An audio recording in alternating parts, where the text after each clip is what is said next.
already. We'll soon have a quiz with us. But then let's do the introduction of other dignitaries here with us this morning.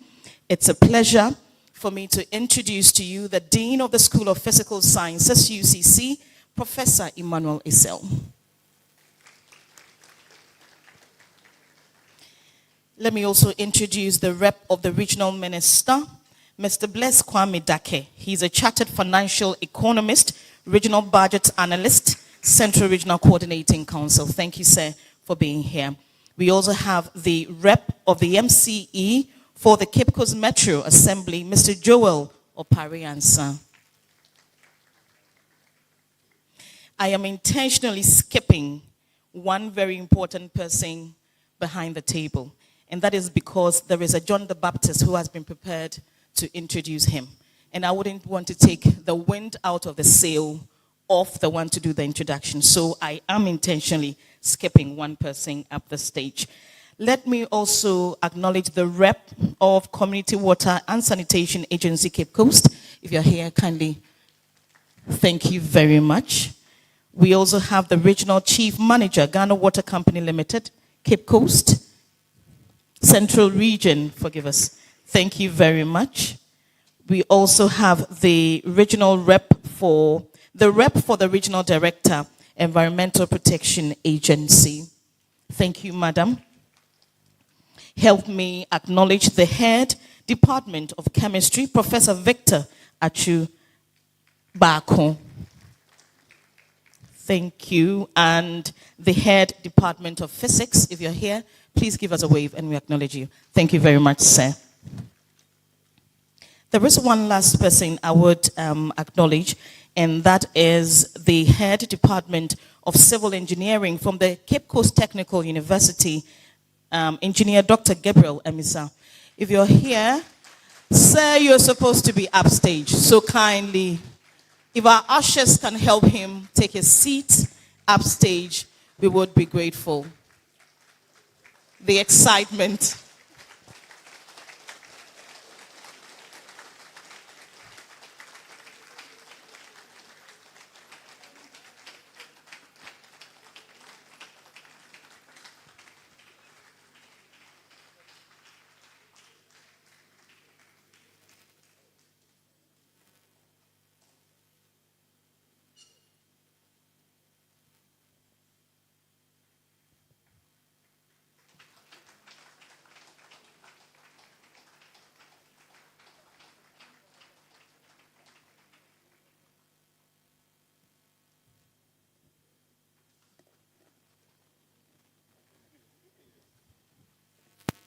And whilst he's taking his seat, let's acknowledge the Vice Dean for the School of Graduate Studies, Professor Sukli. He's also in here to support us. Thank you very much. So I mentioned that there is a special John the Baptist who has been prepared to introduce one special person who is up the stage with us this morning, and that is going to be our keynoter. So to introduce the one to give us the keynote address, please welcome Dr. Mrs. Mary Obimpe.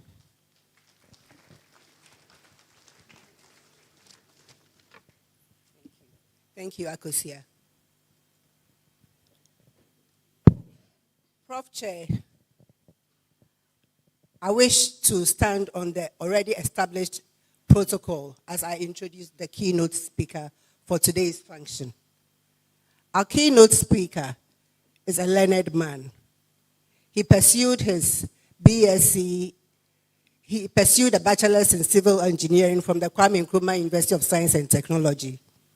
He further pursued a postgraduate diploma in environmental and water sanitation engineering from the Netherlands. He continued to pursue a master's in environmental, water and sanitation engineering also in the Netherlands. For his work experience,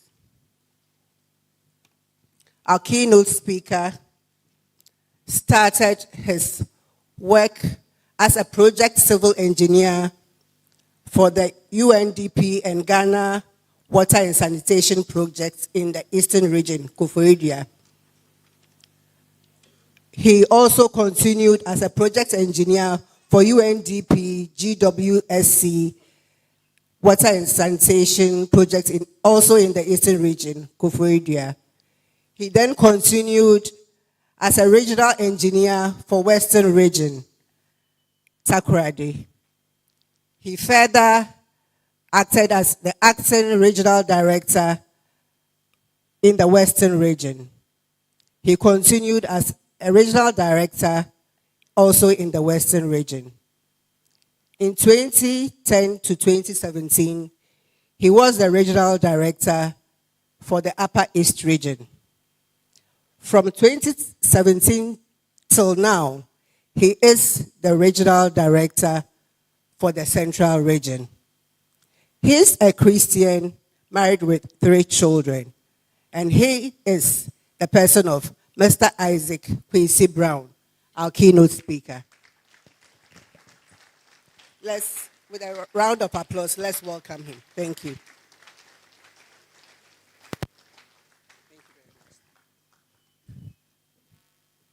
Thank you very much, Madam. Professor Chairman,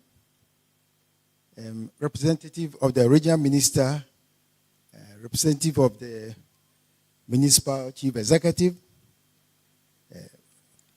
colleagues from GWSC and GWCL and other institutions in the water sector, deans, heads of department, lecturers, students, the media, ladies and gentlemen.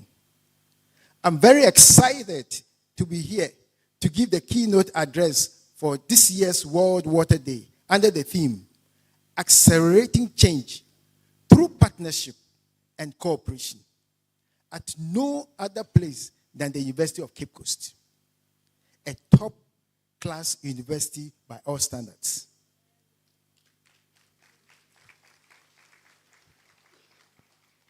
The Chief Executive of Community Water and Sanitation Agency, CWSA, Engineer Dr. Walayo Kojosiabe, was very happy to note that the university has recognized CWSA as a credible partner in the accelerated change process in the subsector. It is therefore my honor to extend the felicitations of the Chief Executive and the entire CWSA to the university and the organizers of the program.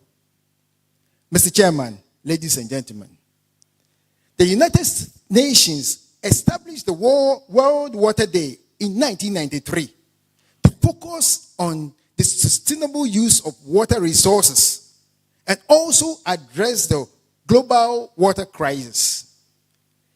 It is held annually on 22nd March as a means of creating awareness and on the importance of fresh water and advocating for the sustainable management of freshwater resources. This year's theme emphasizes on the need to accelerate change through partnership and cooperation.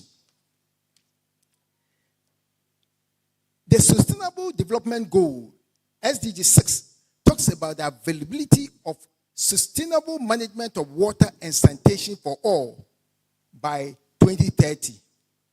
While the SDG 17 discusses the need for a global partnership for sustainable development. So, in effect, the theme for this year's World Water Day is the combination of SDG 6 and SDG 17. The goal, therefore, is to use this platform to create awareness and to mobilize resources, especially human and financial, to be able to slow down the negative impact of human activities on our water resources in order to reduce poverty levels substantially by 2030. Water is everybody's business. Ladies and gentlemen, a few years ago, I attended a conference on water in Uganda. The president of that country gave the keynote address. Interestingly enough, instead of going straight to the script, he started by asking questions. He asked the people from agri sector to show up. and nobody did. He then moved to forestry, then health, and most of the other recognized disciplines, but none of the others were present at the meeting. He then asked a question that I paraphrase. What is the use of your water if it does not help us to feed ourselves, or keep our forests green, or sustain our electricity supply?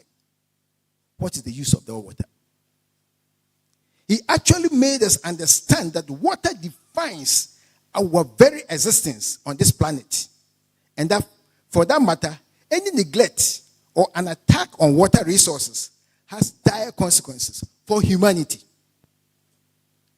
I associate myself with these points on water being the determining factor in our effort to succeed in our agricultural and industrial pursuit as a nation. My last station, actually before coming to Central Region, I was in Upper East Region. I lived and worked in Bolgatanga for about 7 years.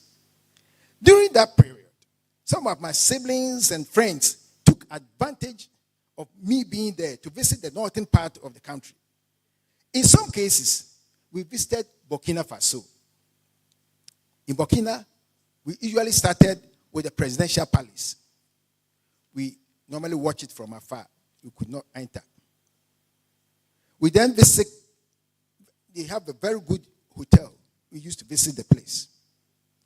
Sometimes we used to visit a bank, very good bank. We then drive through Ouagadougou Township and visit the university campus. After touring the university campus, I often ask the question, how do you find this country? The answer most often was that this place looks drier than Ghana.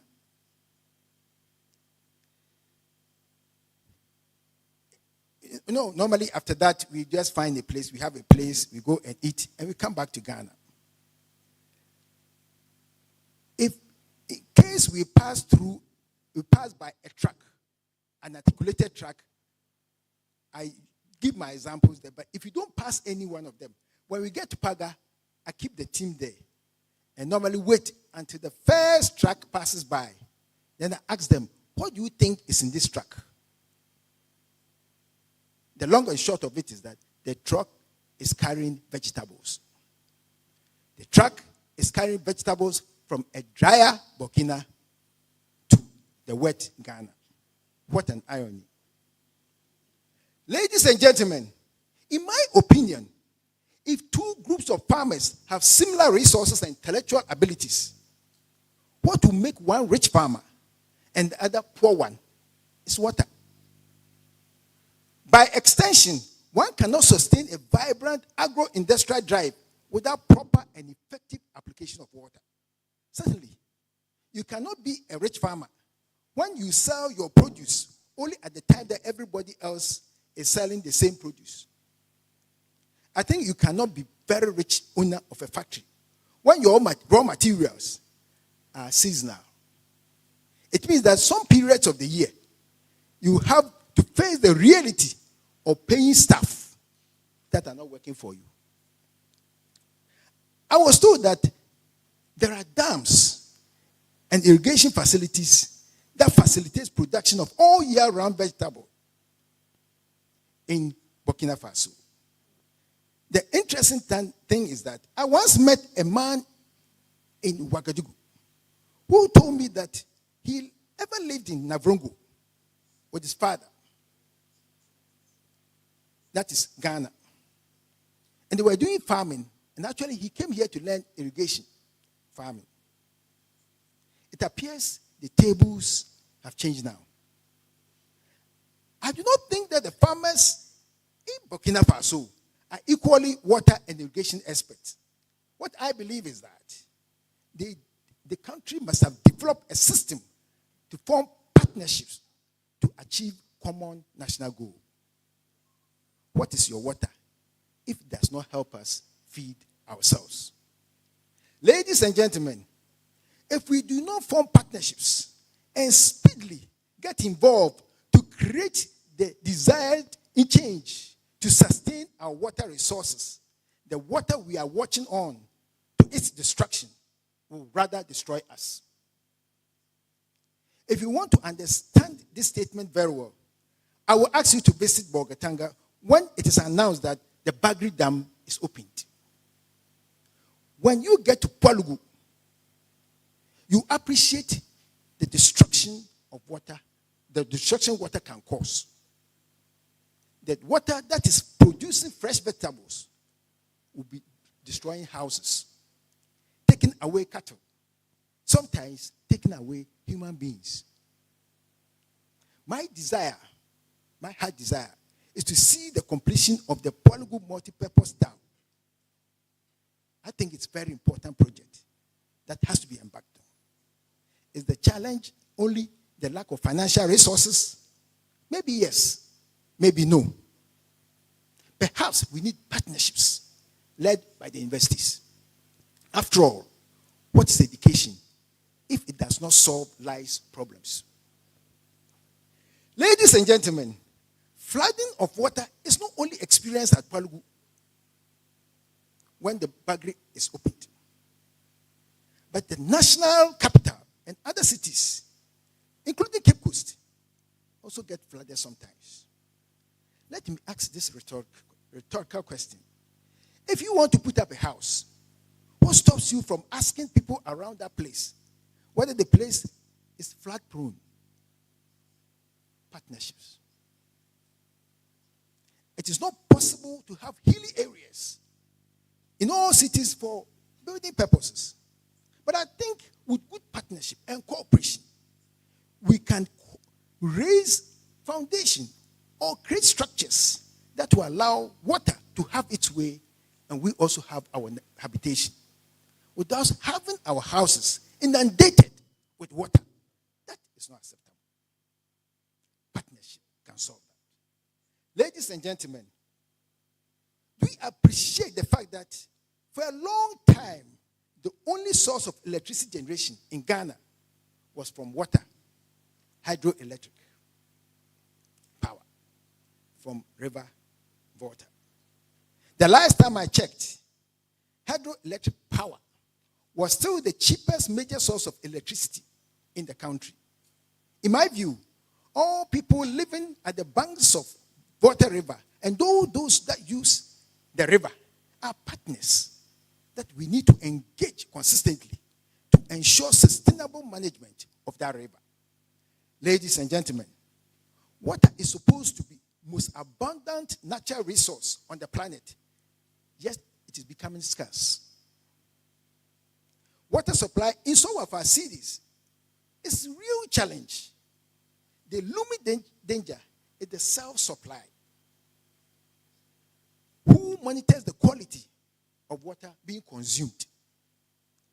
As for tanker services, I get very worried about the quality.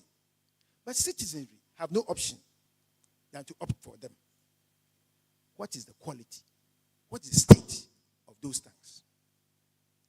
The more affluent in our society have started drilling boreholes in their houses, perforating the aquifers at the expense of all of us. When they start polluting it, all of us will be affected.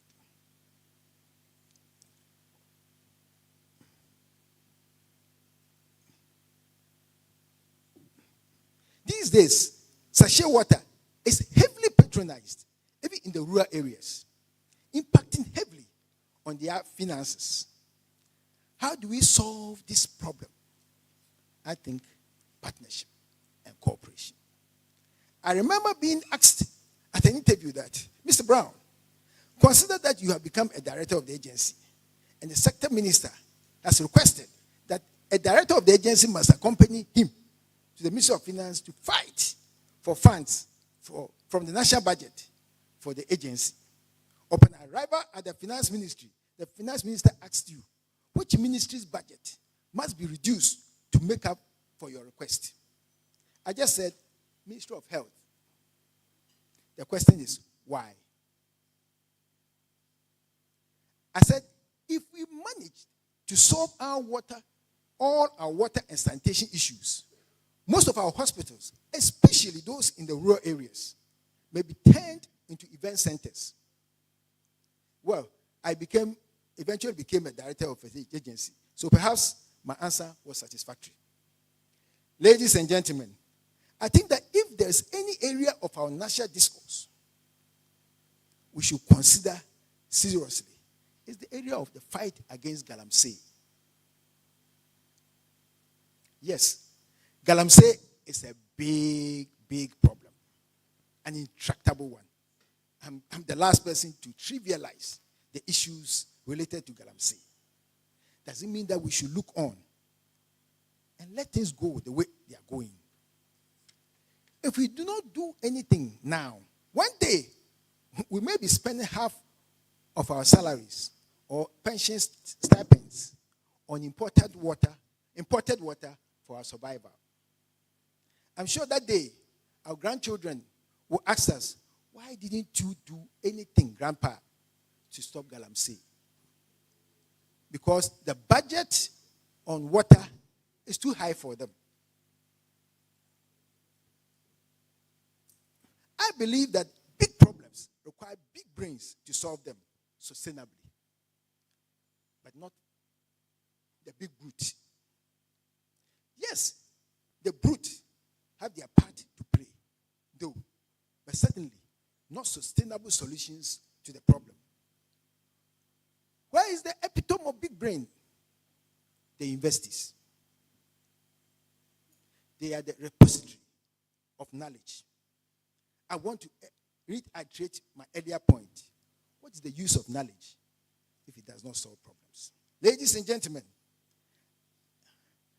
I once attended a program outside this country where, as part of the orientation, we were told that we could not litter in that country. And that one may be charged if you litter, knowingly or unknowingly. You simply pick it when it falls. I was curious about how citizens of a nation, or say majority of the citizens, could have such positive mindset about littering. A lady told me that it was taught in school. So it is part of the education system. You learn it, so it becomes part of you. Perhaps we may have to make the university professors, the psychologists, the education captains in the fight against galamsey. I think it is time that the universities and other institutions of higher learning to develop education materials and models that will integrate protection of water bodies in our education system. At least every university graduate must become part of the cohort of agents desirous to help stop galamsey and, by extension, protect water resources from degradation. The universities may have to form partnerships and cooperations with the educationists at the SSS level, the JSS level, and even below. You know what? Last weekend, I had a group of people I taught my grandchildren in my house.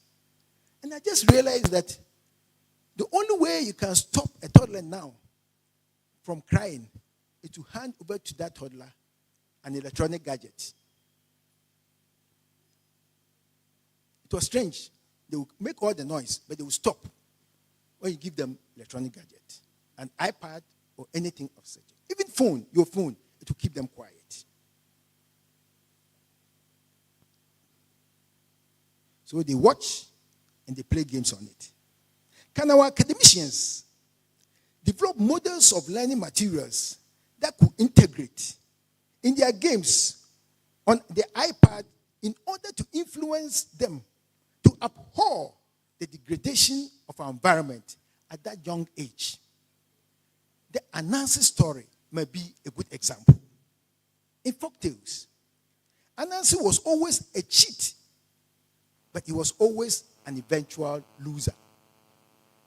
That was to orient our mindset to stay away from cheating so that we don't become losers.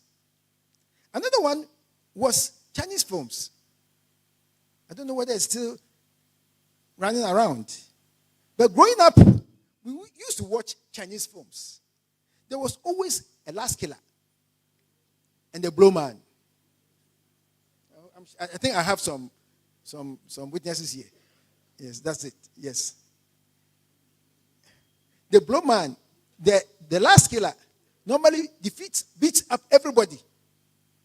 And sometimes includes the blow man. But eventually, the blow man comes out and defeats the last killer. I think what is important in this example is what appears on the posters, the adverts. You realize that the last killers were often people with ugly face and they look wicked. The blowmen were normally nice faces and smiling. What does it tell us? It tells us that, look, if you are wicked, you become eventual loser. So don't be a weak person. Somebody thought through this. What are we doing to impact on these children behind us? Can we develop something so that we change the mindset and touch their hearts with a message to protect our environment? I believe that the idea was to teach us that we should always be nice and good looking so that we will never be losers. Can we form partnership and cooperation to develop materials to achieve this national fight against them? Say, someone may say, oh, this process will take a long time. But as the saying goes, a journey of 1,000 miles begins with a step. In fact, that is why I'm asking that we should start today. Ladies and gentlemen, in pursuing this course of change in mindset, we should be careful we bring all institutions and personalities on board. I was once in a group having a chat with a certain, quote-unquote, big man in the country. And the issues about a certain prophet came up. One of my colleagues described the prophet as Koliko prophet. Thereafter, we were surprised by what the big man, quote-unquote, told us.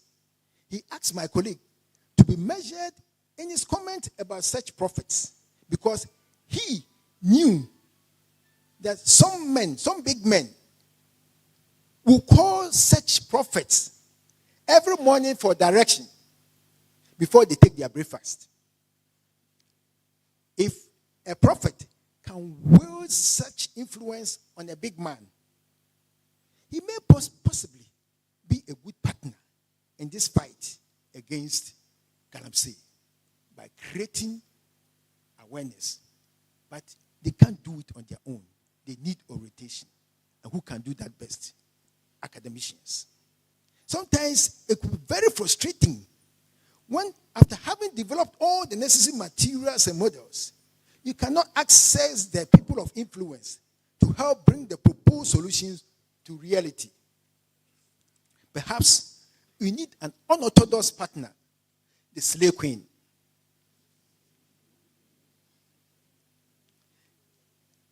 She may just need an orientation to become a credible partner in the fight. Because the man you are fighting difficult and you cannot access, she sees him anytime he wanted. Why can't he become a partner with the proper orientation? Ladies and gentlemen, we must be in a hurry to hold attacks on our water bodies.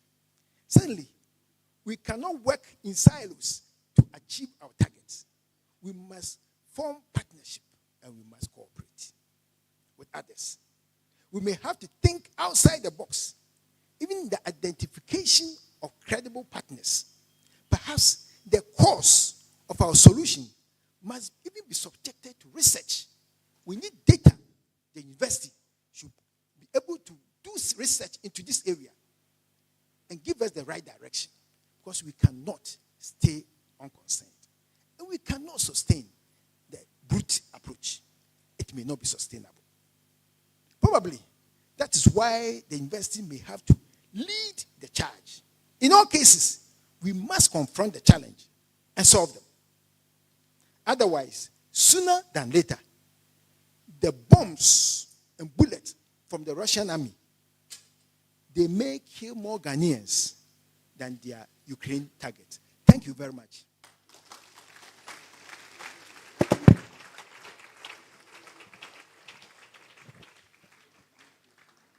Thank you very much, our keynoter, Mr. Isaac Kwesi Brown. Pretty shortly, we're going to listen to the address of our special guest of honor. And I will not be introducing him, someone else will. But ahead of his address, let me quickly acknowledge staff and students, Cape Coast Technical University. Thank you for being a part of this event. Let's do it for the staff and students, Cape Coast Technical University. We also acknowledge the staff of the Ghana Water Company Limited in Cape Coast. If you're here, give us a wave.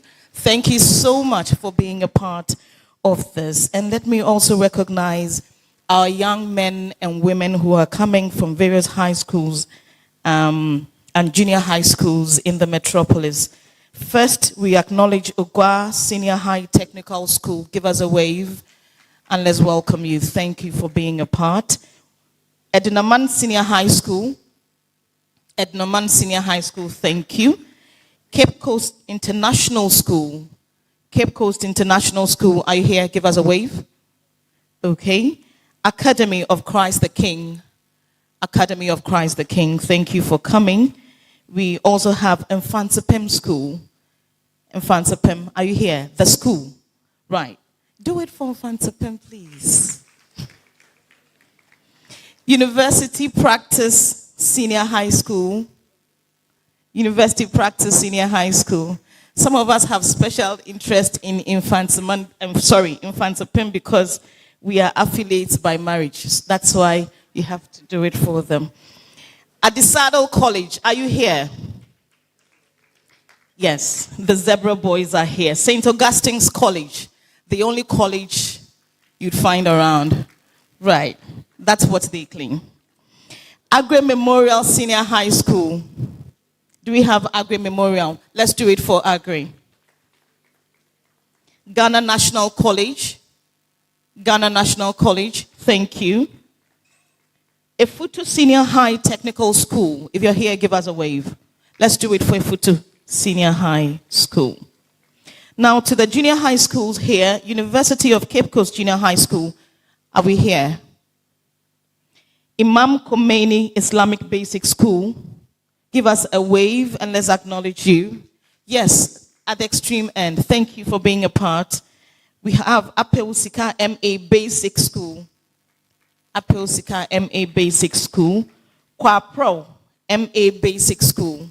Thank you for joining us. St. Anthony Junior High School. St. Anthony, thank you. And last but no way the least, Presbyterian Model School. Presbyterian Model School. Thank you so much for participating in this event. We're going to take another breather, and it's going to be a musical interlude. This time, Gideon and Mercy from the Department of Music and Dance will do us the honors. Let's welcome Gideon and Mercy.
Give us faith so we'll be saved.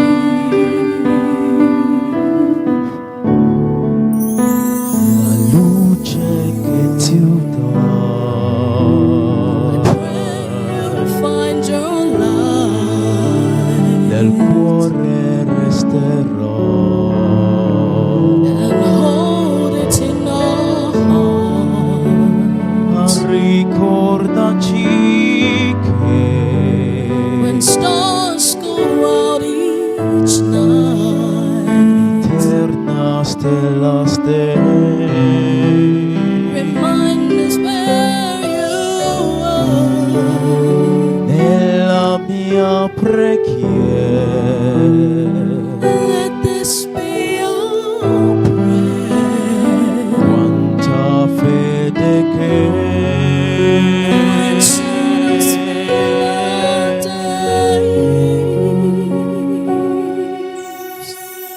lead us to a place Guide us with your grace. Give us faith so we'll be saved.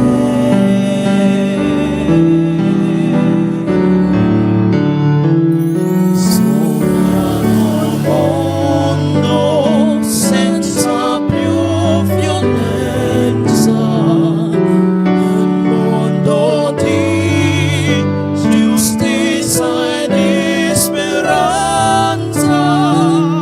Urlano di là, ma non so vicino, simbolo di pace, di fraternità.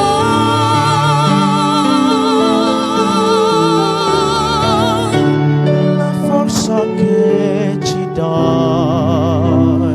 We ask the life bring kind Desiderio che and watch us from above.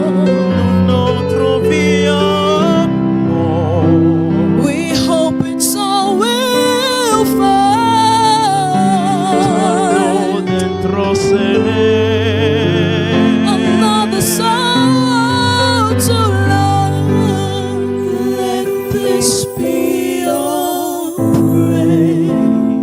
Let this be our prayer. just like every child. Just like every child needs to Find a place, guide us with your grace. Give us faith so we'll be saved. Nella fede che hai senso in noi.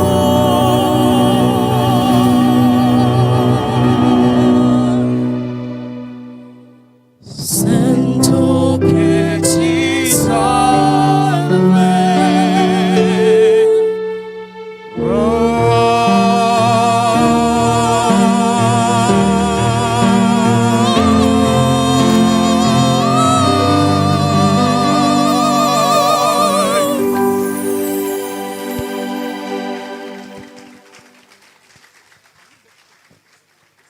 Right. So let's do it again for Gideon and Mercy. Interestingly, they are both level 400 students of the Department of Music and Dance here at the University of Cape Coast. So it's about time we take the address from our special guest of honor, but he needs to be introduced. And to help us with the introduction is the college registrar for the College of Agriculture and Natural Sciences here at UCC, Dr.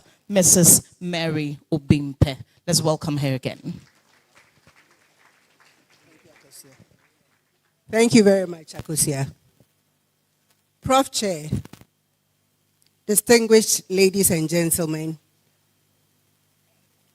Our special guest of honor is a highly accomplished and respected individual in the fields of traditional medicine, healthcare, and global peace.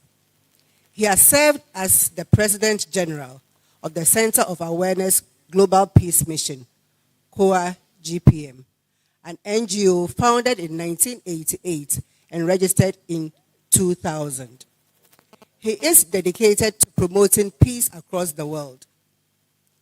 In addition to his role at COA GPM, he is also the founder and CEO of COA Research and Manufacturing Company Limited, a company that specializes in the research and production of plant medicine. The company's signature product, COA Mixture, is well known for its effectiveness in treating a variety of ailments. As the head physician at COA Healthcare Center, our special guest of honor is committed to providing quality health care to the public through the use of traditional and herbal medicine. He is also the president of the Ghana Coalition of NGOs in Malaria and the Ghana Federation of Traditional Medicine Practitioners Associations, GAFTRAM, an umbrella body of traditional medicine practitioners, as well as the chief executive officer of COA Green Gold Africa. Again, he is an independent researcher and has studied broadly on universal science. His achievements have been recognized on both local and international levels. He holds 2 honorary professional awards from the Alfred Nobel University in Ukraine and the Academic Union in Oxford, United Kingdom. He has also been awarded over 29 awards and 60 citations for his contributions to the field. In 2022, he was adjudged Scientist of the Year in Medical and Health Science Herbal Medicine by the International Achievements Research Center in Canada. He is indeed dedicated to promoting the use of traditional medicine, and his contributions to healthcare and global peace have made him a respected and influential figure in the community. Our special guest of honor is no other than Professor Samuel Ato Duncan.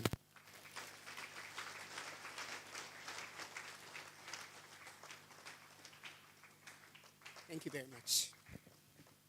Thank you. Hello. Hello. Before I give my speech, I would like to know whether we are the blue man or the light skillers. Are we the last skillers or the blue men? The blue men. Then it means you have already won the fight. Yes. Professor Chair, Professor Frederick Sam, the rep of the regional minister, the rep of the municipal chief executive, provost of the College of Agriculture and Natural Resources, Dean of School of Physical Sciences, lecturers here, students, special invited guests, media, ladies and gentlemen. I am deeply honored to be invited to speak at this important event commemorating World Water Day.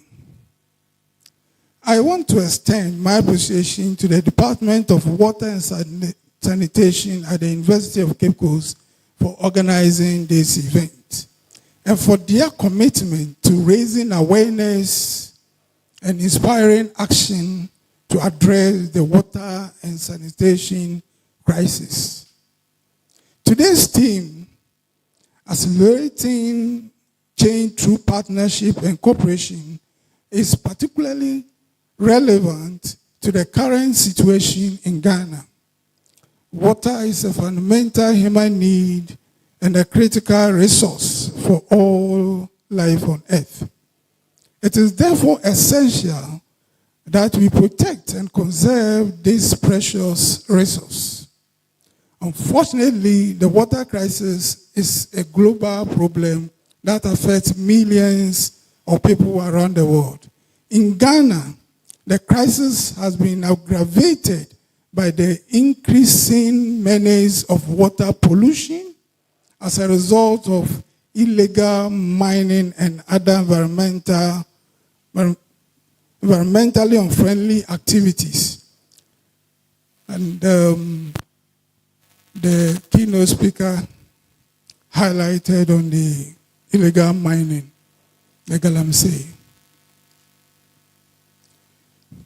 We can never talk about preservation of the water bodies without talking about the damaging effects of the Galamsey. Actually, I took the position of the president of Ghana Federation of Traditional Medicine Practitioners Association, not because as a practitioner, but as somebody who wants to protect natural resources, especially plants. And when we are trying to preserve plants, we must first look at our water bodies. Because the forest cannot grow without water. So if we destroy the water bodies, what are we doing to our future generation in terms of trying to get very good air to breathe? That should come from the plants that we see around. That should give us very good oxygen for us to live well. So it is not only about herbal medicine practices, but it's also about trying to preserve the natural resources, including water. Water and the green forest was what God gave us as a legacy. He created the water and he created the leaves.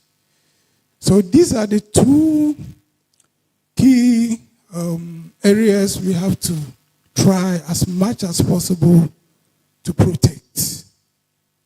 I think everybody lives on plants because we all eat food, and every food comes from plants. So without food, without plants, there will be no food, and without food, we cannot live. And without water, there will be no plants, and without plants, there is no food for us to feed on. So that is one area that brought the Green Gold agenda, of which that is my initiative. There's a Green Gold Africa, trying to preserve what we have as Africans. The green forests, to convert them to wealth. It is therefore essential that we protect and conserve this precious resource. Unfortunately, the water crisis, I repeat, is a global problem that affects millions of people around the world. In Ghana, this crisis has been aggravated by increasing menace of water pollution as a result of illegal mining and other environmentally unfriendly activities. The nation is thereby facing significant challenges in its efforts to ensure access to clean water and sanitation for all its citizens, and this poses a serious threat to our national peace and security. Now, when you open your pipes, I think the water and Ghana water companies that are here, at certain times when you open your taps, you see a very brownish water, and that is it is coming off because the water is not clean, even though they have been able to try to treat. They've treated. Now, all of us don't like to drink the pipe-borne water, and we choose to drink sachet water and the bottled water, because it means that we are not getting any more clean water. Why is it so? Why is it so? Yes, sir, we cannot develop the attitude of saying, stop destroying our water bodies. All of us are afraid. This is the time the voice must be up to speak and fight against water pollution, because that is a serious activity that is going to destroy our future. Today, we will not see it, but the future, we here are going to blame ourselves for not putting things together to stop such unhealthy activity.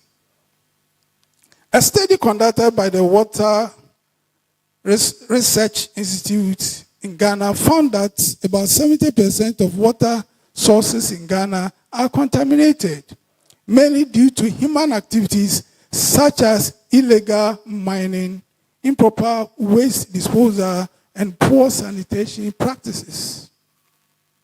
Again, water pollution has significant impact on health and environment. On health, the environment, and the economy in Ghana. We don't see it that way, but this platform will not permit me to give you what it can do to affect the economy of this country. For example, waterborne diseases such as cholera and typhoid are common in areas with poor water quality. Water pollution also affects agriculture and fisheries, which are important sources of livelihood for many Ghanaians, especially for those in the south. We cannot underestimate the importance of partnership and cooperation in addressing this challenge. It requires a multi-stakeholder approach involving government, civil society, private sector, academia, and the communities themselves. We must all come together to find sustainable solutions that will ensure access to clean water and sanitation for all. At the Core Research and Manufacturing Company Limited and Center for Awareness Global Peace Mission, we believe that partnerships and cooperation are crucial for accelerating change in the water sector. We are committed to working with all stakeholders to promote sustainable water management practices. We recognize that sustainable water management requires a multidisciplinary approach that involves water resource management, climate change adaptation, and disaster risk reduction.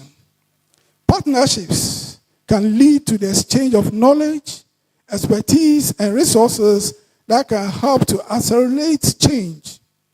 The private sector, for example, can bring in new technologies and innovative approaches to address water pollution. It can also provide technical expertise and financial resources toward the development of quality management systems as well as water and sanitation infrastructure. Civil society organizations can mobilize communities and advocate for policies that promote water and sanitation. So this is where the NGOs come in, and they have to sensitize and conscientize the communities on the importance of water and sanitation. They can also support community-based water management initiatives and promote public participation in decision-making processes. The government has a responsibility to prioritize water and sanitation in their policies and plans. This includes allocating adequate resources toward the development and implementation of water and sanitation projects. Government can also provide the necessary regulatory framework to promote sustainable water management and practices. Academic and research institutions like the University of Cape Coast can provide scientific and technical expertise to support evidence-based decision-making in the water sector. They can also help to develop and disseminate best practices in water management. In conclusion, I urge all stakeholders to embrace partnerships and cooperation as we work together to accelerate change in the water sector. By working together, we can achieve a shared goal of ensuring water security for our future generations. Thank you very much.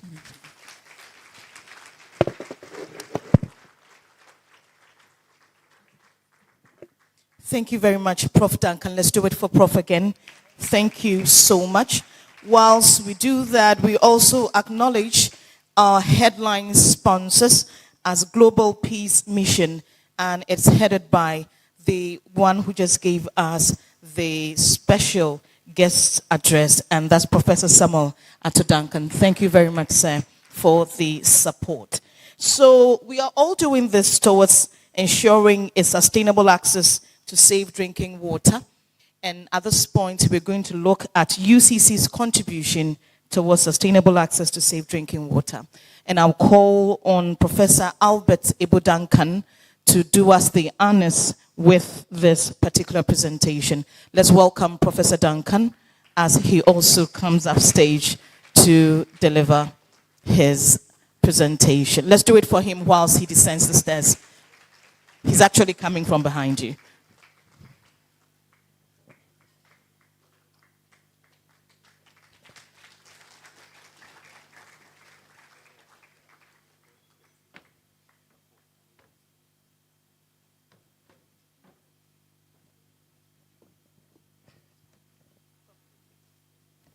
Thank you.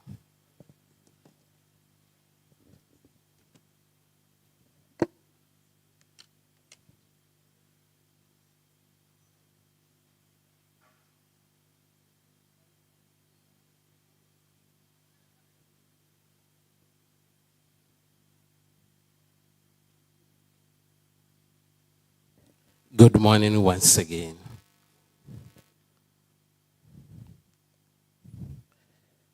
It is good to be here this morning, and we are happy we have most of our second cycle schools with us. At this moment, we want to look at UCC's contribution towards WASH and projections. Unfortunately, we wanted to project the presentation, but I'm told the cord is not long enough to connect here. So, UCC's contribution towards the attainment of the water, sanitation, and hygiene sustainable development goals had been in the form of 1, training and manpower development, research to inform policy and technology development, providing technical support, doing community outreach and consultancy, and also through service delivery. In the area of training and manpower development, UCC has trained a lot of manpower with technical skills and those with non-technical expertise in the management of the country's WASH sector. Among the programs of the university that have contributed to the development of technical manpower for WASH sector include the Diploma and BSc in Water and Sanitation, BSc and MPhil in Environmental Science, BSc, MPhil, and PhD in chemistry, and BSc in laboratory technology. Graduates of these programs are contributing to the delivery of safe water and related services in various technical capacities, including water production and quality managers, water system managers, laboratory scientists, environmental health and safety experts, chemists, etc. Specifically, graduates from water and sanitation has also been employed in these capacities or in these companies: Ghana Water Company Limited, Community Water and Sanitation Agency, private water production companies, the wash sector NGOs, etc. And we want to here acknowledge one of our graduates, Mr. Jacob Amengo, who graduated from Water and Sanitation Program, is the Young Water Professional Chair for International Water and International Water Association. And so the Global Chair for Young Water Professional is a graduate of our program.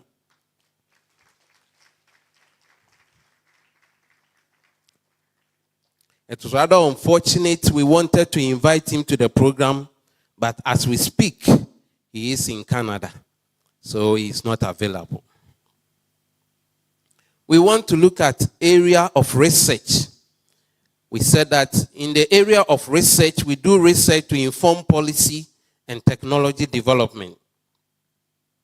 And we all know, if you are not aware, maybe I will have to inform you, that the global influence of UCC's research output is very well known and independently adjudged by the Times Higher Education Ranking as number 1 in 2021 and number 24 in 2022. In fact, our research in Africa is second to none. The Department of Water and Sanitation, as a technical program, has conducted several cutting-edge research works that are published in scientific journals.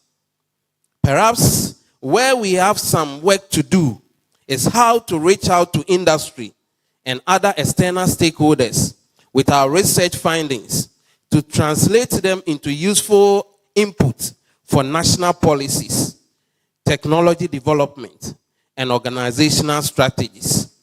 And like the previous speakers have said, we believe that if that kind of collaboration comes up, then we will be able to establish a very strong bond and be able to move forward in solving our water and sanitation crisis. And as a result of that, UCC, and specifically Department of Water and Sanitation, are declaring that our doors are open, and we will be taking this opportunity to also tell all stakeholders and civil society, NGOs, who have the capacity in terms of finance and other technical support areas to join us as we all fight together to solve this challenge we have with our water resources. UCC and Water and Sanitation Department has provided technical support and community outreach and extension services. And these are in these areas. We have laboratories where we have chemistry, laboratory technology, and then water and sanitation, water and environmental lab, where we offer services to people who need assistance in their water and then sanitation issues, we offer consultancy services. And when you are stressed with any issue of water and sanitation, our doors are always open. Come to us and we will assist you. And I want to say that colleagues who have issues with their water drilled borehole have approached us and we have assisted them on the way forward to treat them so that they can use them for domestic purposes. The School of Physical Sciences has acquired a lot of instruments of which can be used for a lot of water and environmental analysis. And so those of us here who want to do any analysis in the area of water and environment, we are available, but at a small fee. This is because we would want to maintain the equipment and also be able to acquire the consumables to keep the lab running. At this juncture, we want to also plead with all here gathered that we are still stocking our lab or our labs.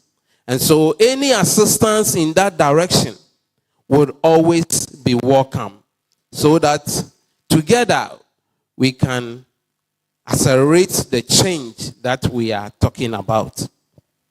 In the area of community services, our gathering here today is a testimonial of our community outreach initiatives.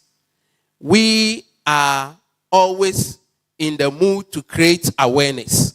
And we believe that if change must come, then change must start from somewhere. And that is where we find ourselves today.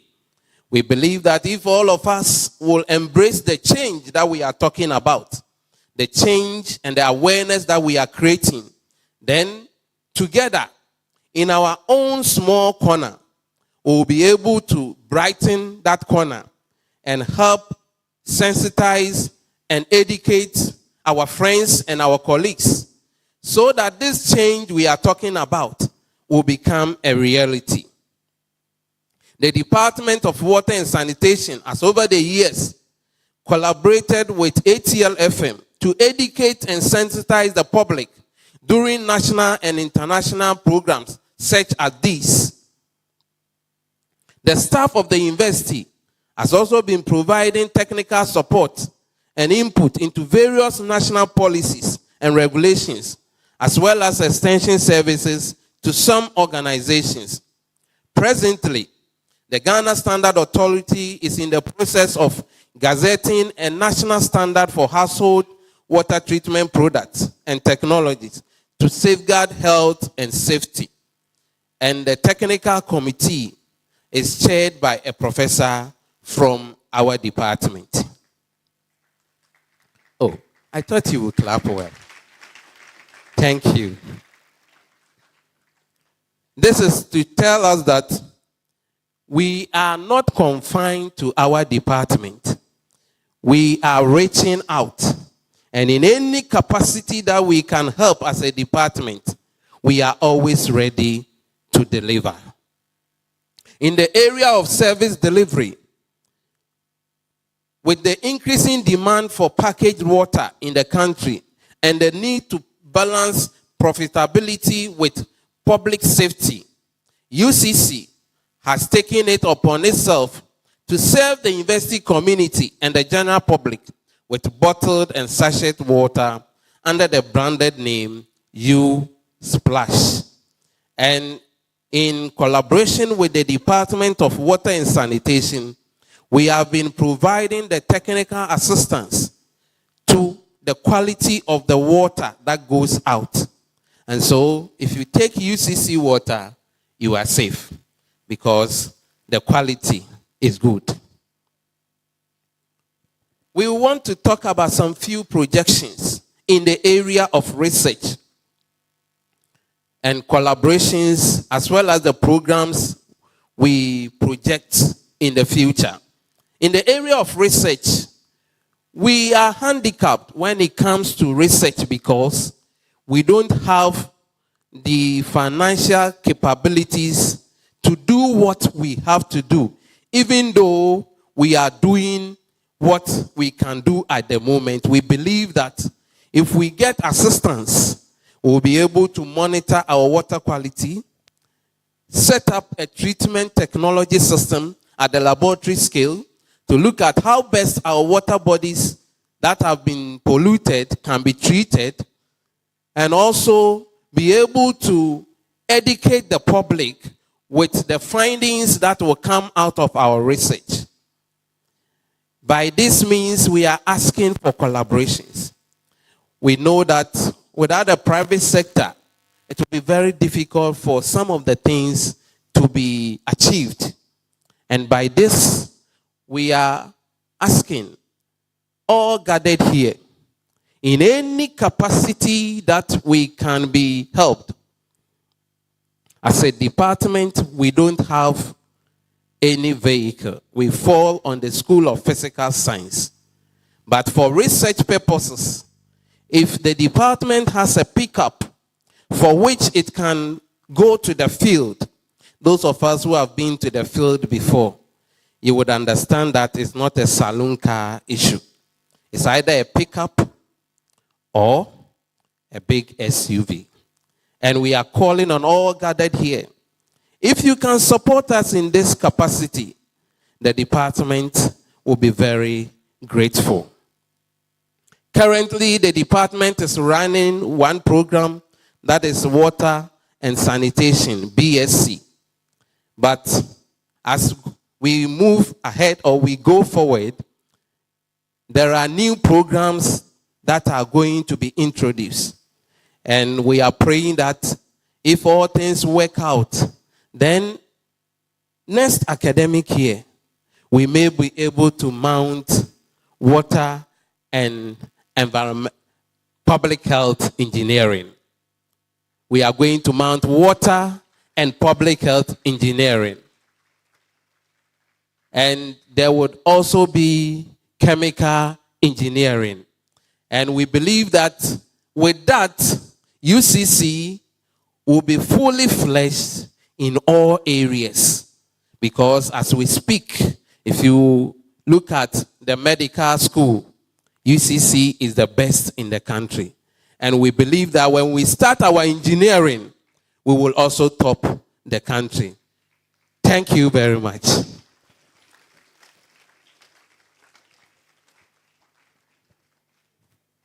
Thank you very much, Prof. Duncan.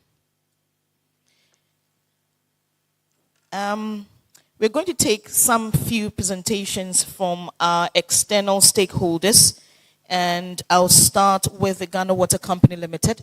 There's a rep here who's going to give us, yes, let's welcome him, please. Let's do it for him.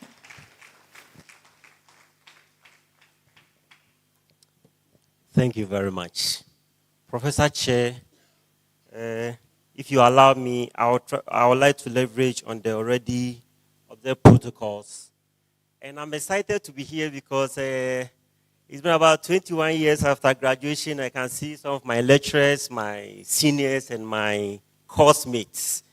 So our business here is simple, is to tell you our role in trying to accelerate the change that we want. I think it's also a big test to me because my presentation is all in pictures and the cable cannot work, so I have to prove to my professors that I can still deliver.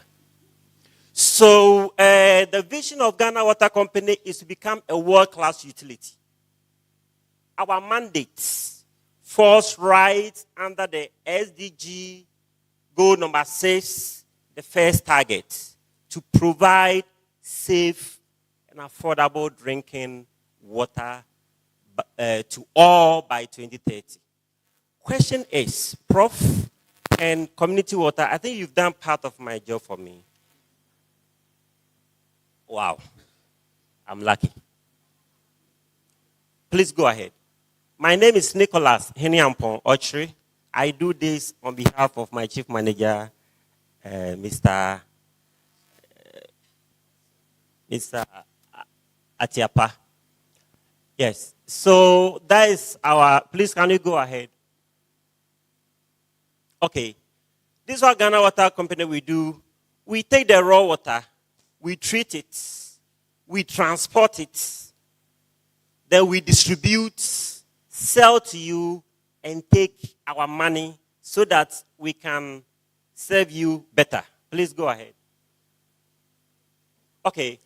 So the SDG 6, the first one is safe and affordable drinking water by 2030.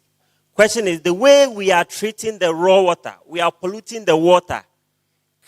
We can give you the water, but it is going to be affordable. Affordability means the strength of your packet. We'll get there. Please go ahead.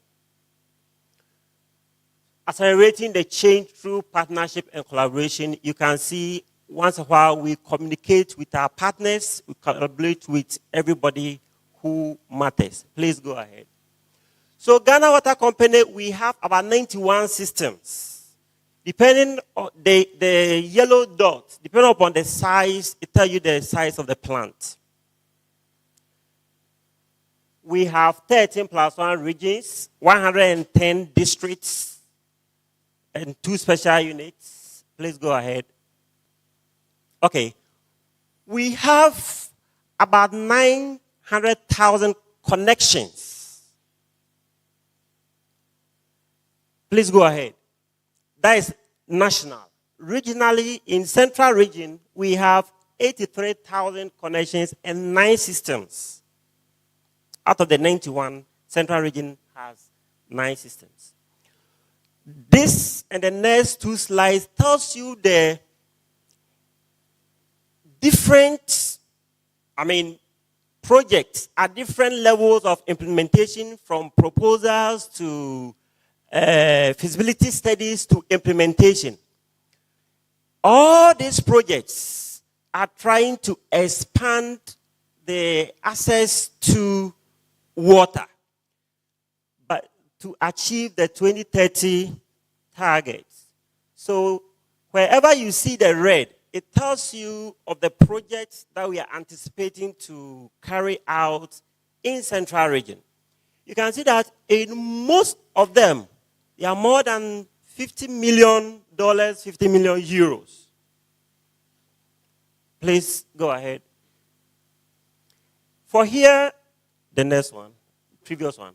Here are some of the improvements in our systems in Central Region to get the system more efficient for us to serve you better in Central Region. Please go ahead.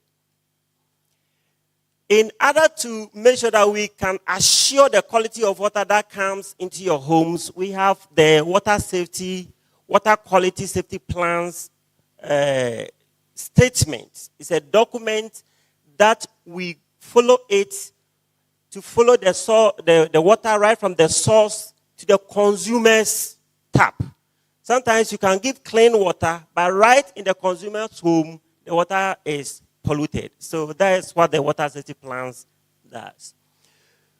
We keep protecting our water resources as all of us, we keep destroying it. We keep planting the trees. Please. We monitor our catchments. We have the drones, go ahead, to capture what is happening. This is a Trehiman right in the Central Region here. The water, we actually treating sludge, not water. We have turbidity of over 6,000 turbidity units. I will speak more on this. Please go ahead. We are trying to change, some of our pipelines are old. We are trying to change all the ACs and cast to a more resilient ADP. It's very resilient to corrosion and breakages. Please go ahead. Yes, I would like to spend at least 1 minute on this. We have created a new department called the Low Income Customer Support Department. This is to take care of the peri-urban communities. They see the good things in the cities, but they don't have money to connect. So we have projects, we write proposals to our partners. We have the Waterways partnership with the Netherlands. We have UNICEF project and the Gamma. All this connections are about 70% subsidized. So we virtually connect the water for you for free. So these are the slum areas we speaking about next, please.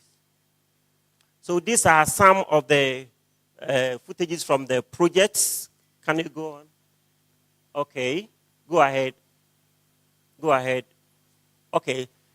Ghana Water Company, you know us to be in water. But some of the LICSU projects, we factor some sanitation projects. So these are toilets, wash projects that we have done free of charge for communities. Please go ahead. We engage our stakeholders at all levels, from the basic schools to the top policy development and other agencies and partners. Please. So here, I don't want to talk too much. We know about what Galamsey is doing. It destroys our pump. Apart from spending so much on chemicals, it destroys our pumps. Our pumps are designed to pick water, but not mud and salt. It cavitates the impellers of our pumps. Please go ahead. Okay. How many of us have heard of tramadol? Okay. When we were in school, we heard the bad boys were taking weed. But now the weed is not strong enough, so they go ahead with tramadol. Here, how many of us know that we use alum in treating water? It is fundamental, it's basic. Now, the alum we know to be the coagulant for water treatment can no longer work on some of our systems. Please, there's some short video there. Can you click on it?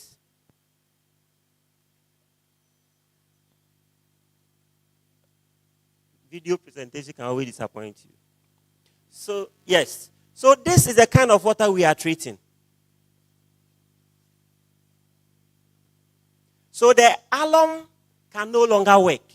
So we have to get a more complex coagulant called the polyelectrolyte. It's a complex with aluminum. What it means here is that we are talking about SDG 6 and the target number 1, safe and affordable. But this polymer is about 4 times more expensive than the alum. Question is, even when the water comes, can you afford it? That's a question, a rhetorical question for all of us.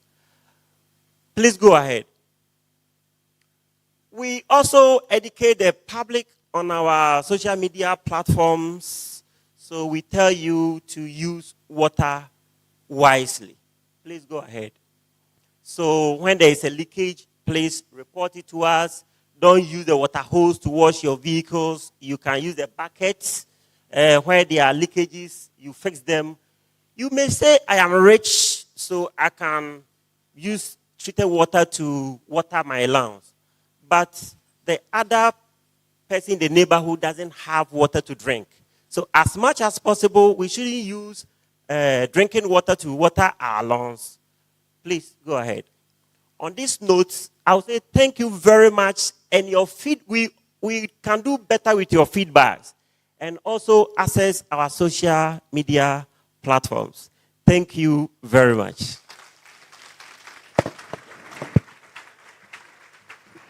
Thank you, Ghana Water Company Limited. We'll take a brief remark from the EPA, a rep from the EPA. Let's welcome her, please. Thank you.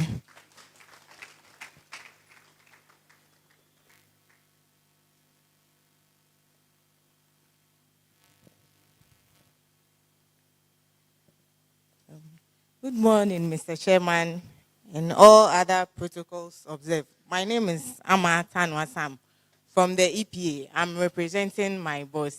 He was supposed to be here, but he had an important engagement in Accra.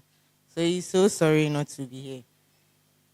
As a main stakeholder in environmental issues, we know that water is the soul of our life. It is the most basic need for our survival, safety, progress, and development. At EPA Ghana, our mission is to co-manage. So we manage the environment with everyone. It's not only it's to co-manage, protect, and enhance the country's environment in particular, as well as seek common solutions to global environmental problems. Coincidentally, it's in line with the celebration theme, accelerating change through partnerships and cooperation. At present, what some of the things we have: the Ghana Landscape Restoration and Small-Scale Mining Project, which is ongoing. And we in the EPA are in charge of the landscape restoration in support of targeted action to address land degradation. A lot has been said about Galamsey, and it has really degraded our lands and it's affecting our water bodies. So with the integrated landscape management, it's trying to help restore some of the degraded land moving forward. This includes sustainable water and land management intervention.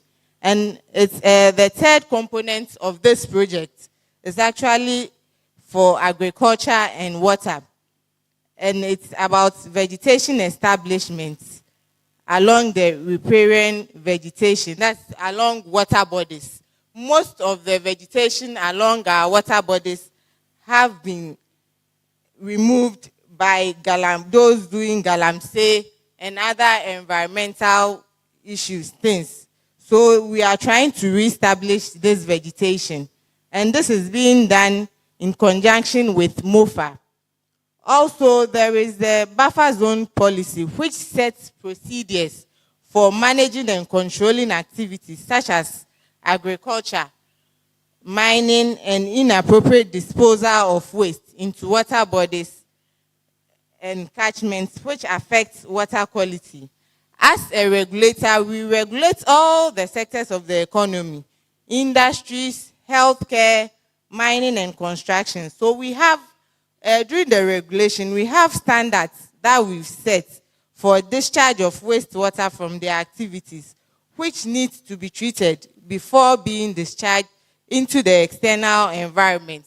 And with places like the health sector, when they are set before they even construct, we go in and help them with the standards and where they should and where they should not be.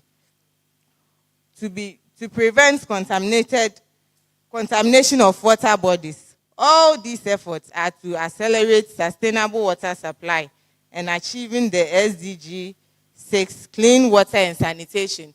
And from time to time too, we do environmental education every quarter. So we go to the schools, communities, we engage chiefs and other people. We have the natural resource at our head office, which does a lot of education on water, and we go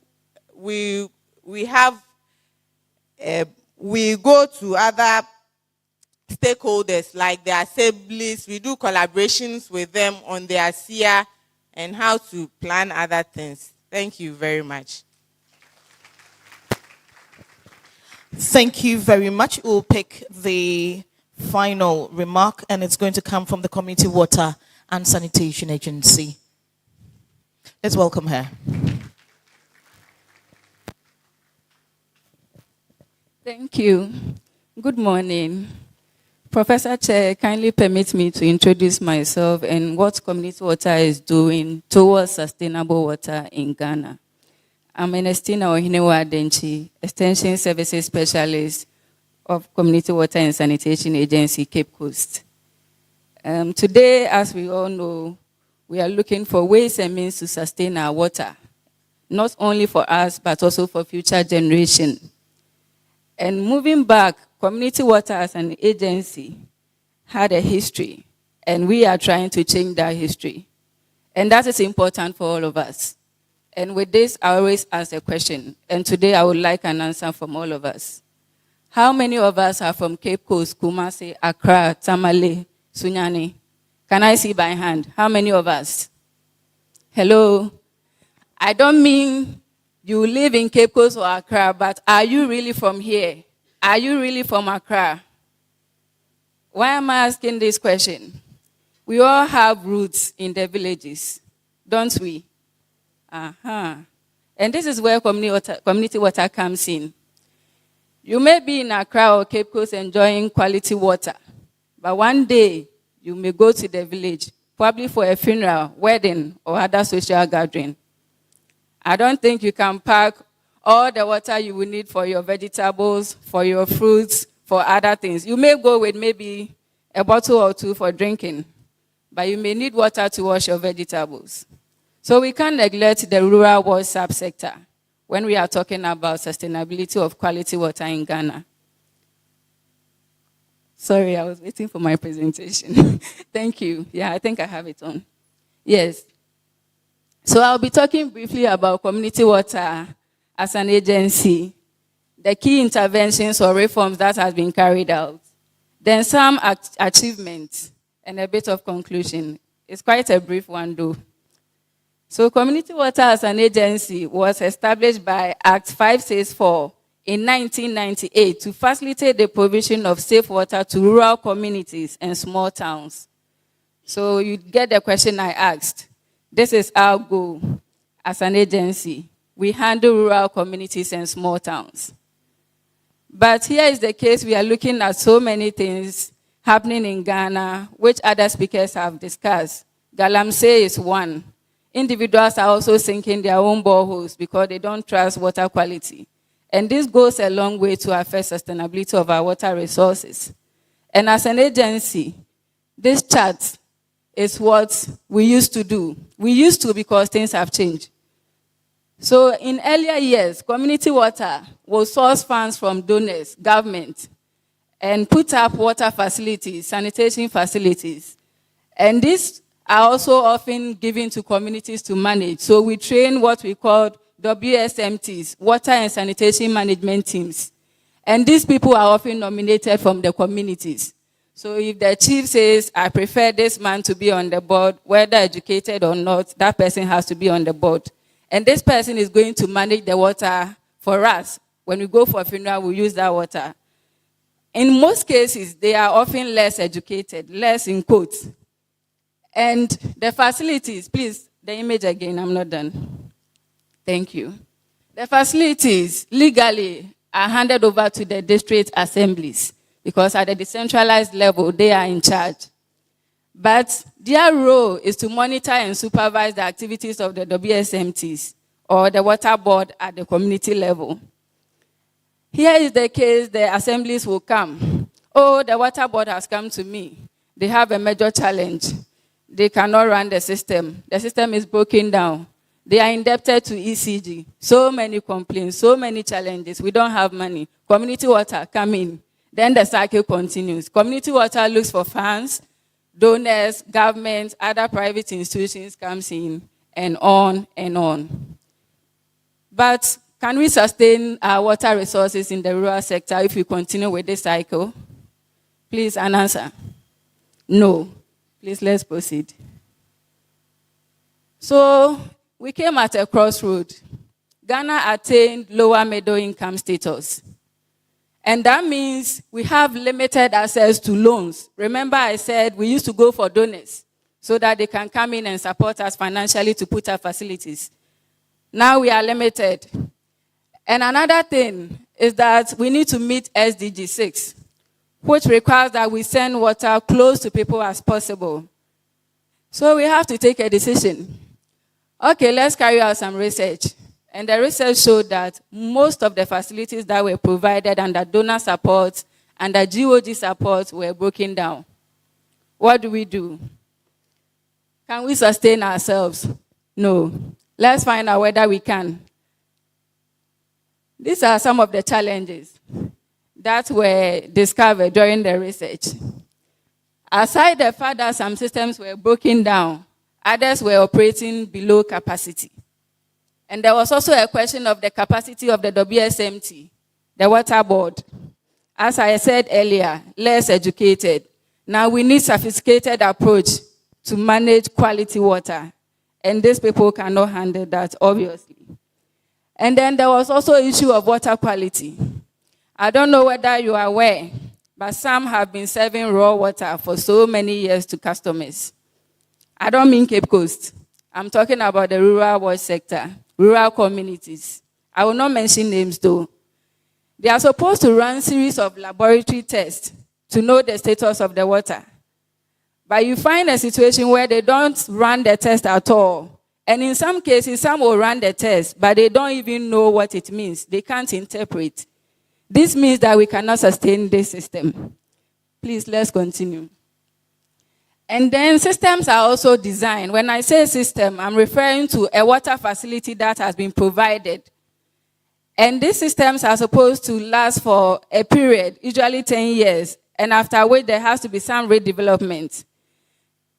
WSMTs are supposed to mobilize funds from water sales. Keep 3 accounts. We have the sanitation account, the capital account, and operations. Obviously, they are not supposed to touch the capital account. So what they do is that they will not even deposit money into those accounts because they can't access it. So they put everything in operations or sanitation where they can easily access it.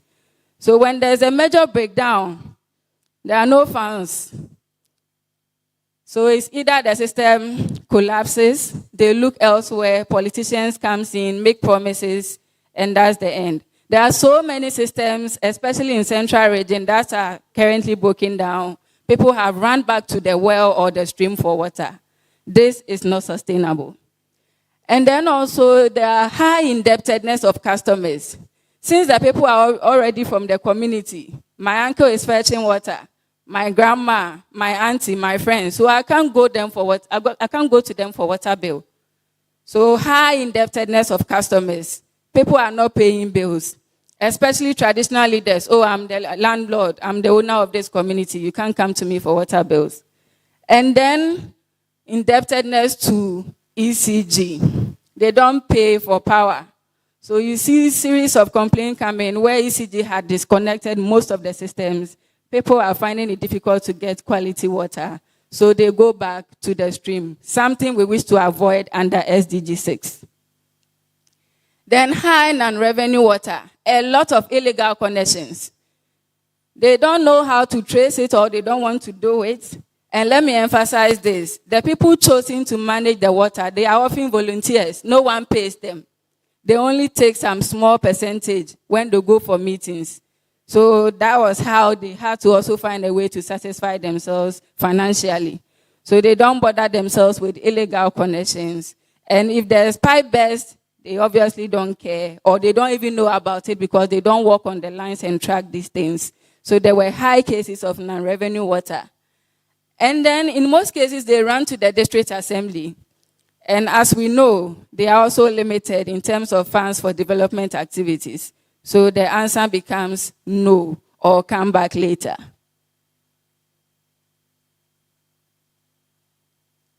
Now we have to resolve issues of water quality. And these people, as I said, are less educated, so they don't have that capacity. So CWSA resorted to using private operators. So private operator is an educated person who will come in, manage the system on behalf of the community, and share the proceeds with government. They also came and abused the system in most cases, not all. So how do we then mobilize resources on existing water facilities, make up for the current generation, meet the SDG, and even cater for future generation? CWSA had to make a decision, and this is the decision. We have to carry out what we call policy reforms. So you may have heard about it since 2017 that community water and sanitation is making some changes in terms of management of water facilities. So now when CWSA put our facilities, we don't just give it to community members to manage, we do some changes in the management structure. And the goal of the reform is to transform CWSA into a utility service organization to efficiently deliver safe, affordable, and reliable water. And in doing this, we have to test it. So we did what we call the piloting. In 2017, few systems were taken from communities and were directly managed by CWLC. What we did was to engage professionals, graduates, people with the intellectual capacity. And these ones were trained, given the technical know-how to manage the facilities. And the results was positive and massive. So this was scaled up. And in 2019, Cabinet gave us the approval to proceed with the reform. So currently, nationwide, community water has taken over 177 pipe systems. And out of these, 125 had to be rehabilitated before we could properly manage it. And what we did was to recruit professionals of over 1,446. And these ones are not paid by government. They are paid from the sales of water. So this is the sustainability aspect. We don't run to government because government is already limited. We don't wait for employment from government. We recruit, make sales from water, pay staff, and also save some for development. And then also another interesting thing is the automation of the water treatment plants. It's not always that someone has to go and get things done. We are going with technology. And then we've also extended pipes to other unserved areas. We've also carried out some major projects. We had a fund from World Bank under the AF Sustainable Rural Water and Sanitation Project. And these are some of the achievements. Over 28 systems were constructed. When I say a system, it's a pipe with a borehole, with a tank that stores the water, transmitted to some distribution lines, to households, and also to standpipes. And then we also drilled 243 boreholes nationwide, particularly in the Upper West region. And sanitation was not left out. We had over 32,155 household latrines constructed. This was mainly done through sensitization on open defecation. Cape Coast and other cities are prone to this, and it's really a social canker to see your fellow man squatting somewhere and just doing it. So we had to take action, and this is what we did, and that was the results. We hope to scale up in future. We also help schools with over 568 teachers' latrine. In most cases, we construct latrines for schools, but purely for students. So this time we targeted teachers so that they can also have the comfort. And then 947 communities were declared ODF. ODF means open defecation free. These communities, no one defecates in the open because they've constructed household toilets in every home. And in Central Region, we have over 246. I think we've done well. Yeah, we also use solar plants. As we said, sometimes our brothers from the power sector, not the fault of theirs, but sometimes there are fluctuations. So we have to augment power supply with solar. So that is what we are doing in most of our systems to keep constant water supply to customers. And then we are also using what we call smart taps. In most of the standpipes where we expect the poor and less privileged to go to for water, you find what we call a water vendor. Sometimes people who are physically challenged or the aged. But here is the case, most people have also weaned themselves from these things. You find it difficult getting a vendor. So we are using what we call the tokens. So it's more or less like a key. You just tap it on the water. I will show you a picture very soon. You tap it on the screen, then water will flow out. With this, you can fetch water 24/7. The vendor has opening hours. This doesn't. So this is another way of getting water to people. And then we are also coming up with new boreholes. The conclusion is that community waters reform is ongoing. We are still in the process. We are adopting technology, renewable energy, employing professionals, and we are also adhering to water quality regimes.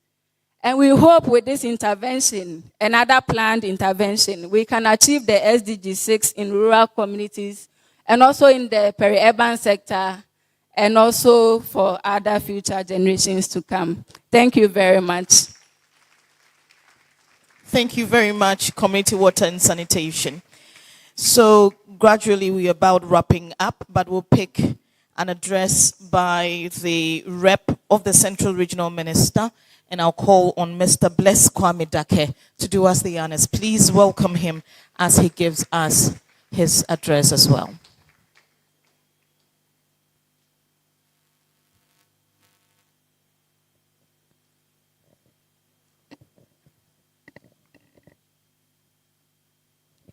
Good morning once again.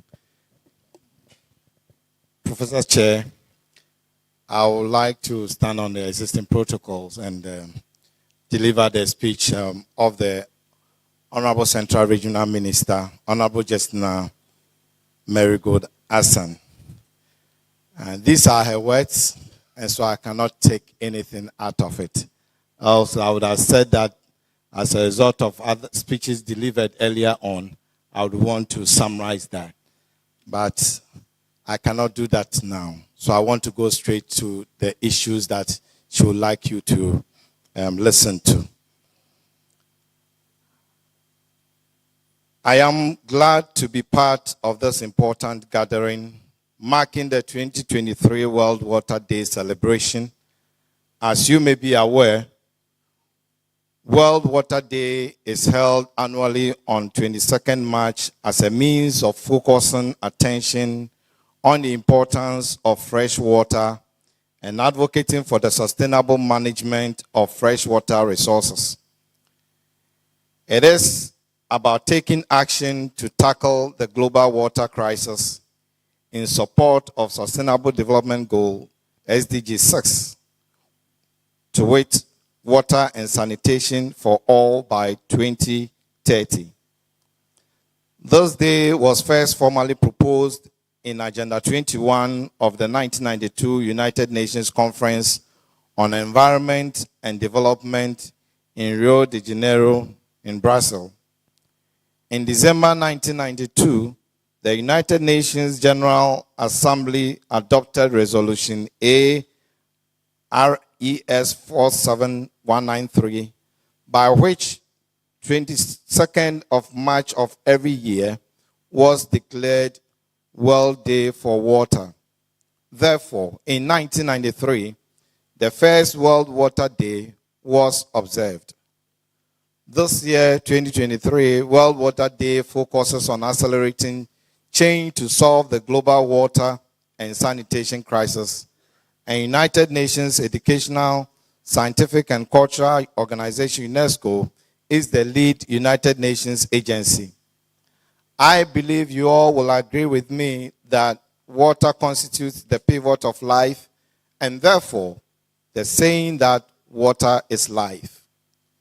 Data from World Health Organization and United Nations Children's Fund, UNICEF, on access to clean water, adequate sanitation, and hygiene indicate that 2 billion people lack access to safely managed drinking water at home, and out of this number, 1.2 billion people have basic drinking water service. Between 2015 and 2020, 107 million people gained access to safely managed drinking water at home. 8 out of 10 people who continue to lack basic drinking water services live in rural areas. Distinguished ladies and gentlemen, coming home to Ghana at the national level, only 36% of people use a safely managed water source. Here in the central region, rural water coverage as at the end of 2022 was 64.5%. Globally, millions of people suffer from neglected tropical diseases, many of which are water or hygiene related, such as guinea worm disease, Buruli ulcer, trachoma, and schistosomiasis. These diseases are most often found in places with unsafe drinking water, poor sanitation, and insufficient hygiene practices. It is a common knowledge that in households without on-site water supply, women and girls, especially in the rural areas, are more responsible for collecting water for their families. These responsibilities, in most cases, make it difficult for girls to attend school during school hours. Professor Chair, distinguished ladies and gentlemen, it is not out of place, therefore, that this year's celebration aims to draw attention and inspire action to forestall the prevailing global water-related challenges in cognizance of increasing access to and ensuring sustainability and protection of potable water and water bodies.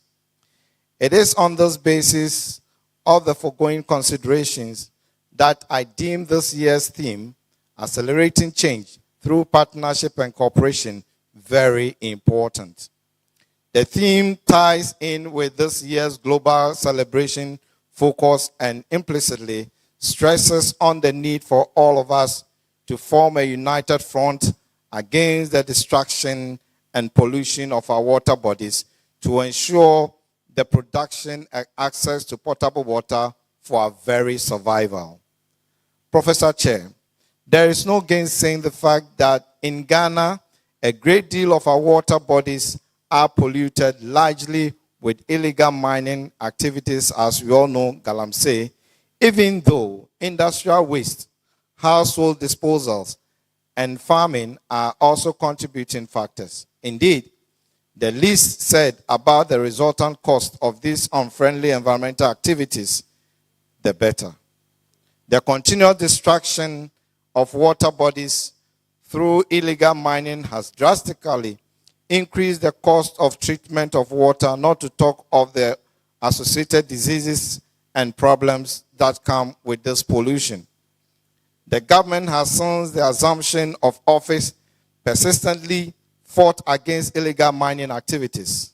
But as expected, the fight has been met with resistance from all spheres of interest groups. Professor Chair, I wish to place on record that the protection of our water bodies, and for that matter, the general environment, is not the preserve of only the government, neither is it the prerogative of any public institution. It is a collective responsibility, which calls for strong intersectoral collaboration among all key stakeholders, including the government, security agencies, the universities, the traditional authorities, and indeed every well-meaning Ghanaian. Water safety ought to be a public responsibility, for without water, life on earth will extinct. Professor Chair, distinguished ladies and gentlemen, I wish to thank you on this auspicious note for extending an invitation to me to be part of this celebration and also offering me an opportunity to share a word with you. Thank you and God bless you. Yeah. So before I sit, Professor Chair, I would like to also take opportunity to say one or two observations I've made. And I think that this being the maiden Water Day, World Water Day, I think as the person who gave the welcome address indicated, it would be nice to organize a wash fair as part of the program. And I think that to also bring all the key stakeholders from the metropolitan and municipal assemblies to come on board to showcase what they have so far as water and sanitation issues are concerned. And I think that that will be more practical and it will be more involving, especially where issues with regards to sanitation is concerned. Our key speaker talked about countries where you cannot litter in the towns. And we have a critical example here in Ghana, in Central Region, and I'm talking about Asinkushia. This is an area that I will urge all of us to visit and see if people in Asinkushia are not allowed to litter on their street to make it one of the best towns in West Africa. I think we, as Ghanaians or people of Central Region, can do same. The last one I want to talk about is Water and Sanitation Research Fund. And I think that we talk about partnership. It is something that we need to look at. And I believe that when the concept note is brought to the Regional Coordinating Council, we will draw all the assemblies on board, because that will help all of us to continuously have research activities that will help to minimize especially water pollution and sanitation across the central region. Thank you very much. Thank you, Mr. Dake. He is the rep for the Central Regional Minister. So pretty shortly we'll be taking our chairperson's closing remarks, but ahead of that again, I'll call on Dr. Samuel Bani. Now he's going to present a communique to us. Dr. Bani, if he's here. Dr. Samuel Bani.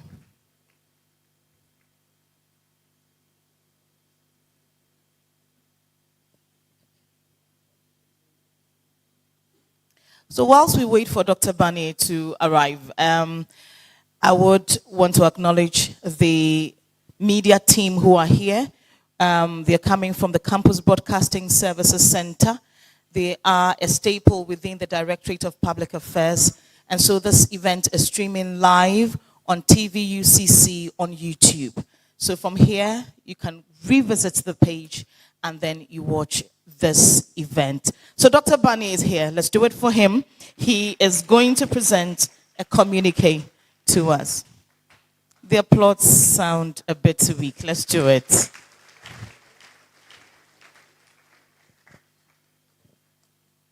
Thank you very much. I want to stand on already established protocol. Communique issued at the end of the World Water Day celebration at the University of Cape Coast, Ghana. Accelerating change through partnership, cooperation, research, and capacity building. The Department of Water and Sanitation of the University of Cape Coast, together with other stakeholders, namely Community Water and Sanitation, Ghana Water Company Limited, Environmental Protection Agency, and the African Center of Excellence in Coastal Resilience of UCC, in the pursuit of the Sustainable Development Goal 6, which says water and sanitation for all by 2030, having hosted an event in the commemoration of the World Water Day 2023 at the University of Cape Coast on the 22nd of March 2023, and in furtherance of the UN theme for this year's observance, which is accelerating change, and the general objective of the observance of the day, which is raising awareness and encouraging people to take action in their own lives to change the way we use, consume, and manage water.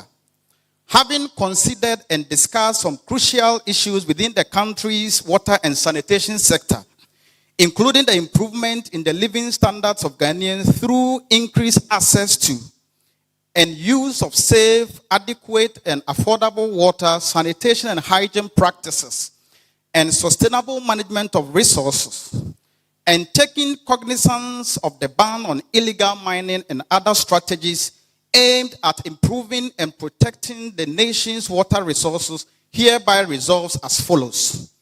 Illegal mining. 1. The threat posed by illegal mining to water resources in Ghana is very alarming. This has necessitated the need to develop measures and means to stop illegal mining activities in Ghana. Unfortunately, all efforts by successive government and relevant stakeholders, including the current Operation Vanguard, have failed because of the seemingly wrong approach being employed to address the issue. Empirical evidence shows that the problem is behavioral and as such must be tackled in that respect. University professors, psychologists, and educationists should be the captains in the fight against illegal mining. At least, every university graduate should be part of the cohort of agents desirous to help stop illegal mining and, by extension, protection of water bodies. Number 2, integrated water resources management. The implementation of integrated water resources management has been faced with a lot of challenges, not only in developing countries, but also the developed. IWRM, when implemented, must solve challenges such as water pollution and water security. However, the implementation of IWRM in Ghana has not yielded the expected results due to the challenges such as lack of logistics, personnel, coordination, and integration. There is therefore the need for all stakeholders, especially the chiefs, to be represented, to be part of decision-making from the onset of the plans on the implementation. Universities and other relevant institutions of higher learning should develop educational materials and models that will integrate protection of water bodies as part of our educational system. There is the need for partnership and cooperations with educationists at the SHS and JHS levels. Number 3, water for food security. Water is a business for all. It defines our very existence and distinguishes between the rich and the poor. In fact, we have water that is not able to sustain and feed ourselves as a nation. The government, as a matter of agency, should therefore construct the Pualugu multipurpose dam to facilitate food production in the country. Number 3, flood management. Relevant bodies should ensure that people are not allowed to build in flood-prone areas. Although it is not possible to have hilly areas in all cities for building construction, it is highly recommended that with good partnership and cooperation, flood-resilient structures can be built to prevent or reduce the inundation of our homes. Increase in budget for the wash sector. Number 5. There's an urgent need to increase national budget allocation to the wash sector at the expense of health in the medium to long term. This is due to the fact that if the wash sector or wash issues are properly dealt with, it will, for example, prevent most of our hospitals, especially in rural areas, can even be used as event centers.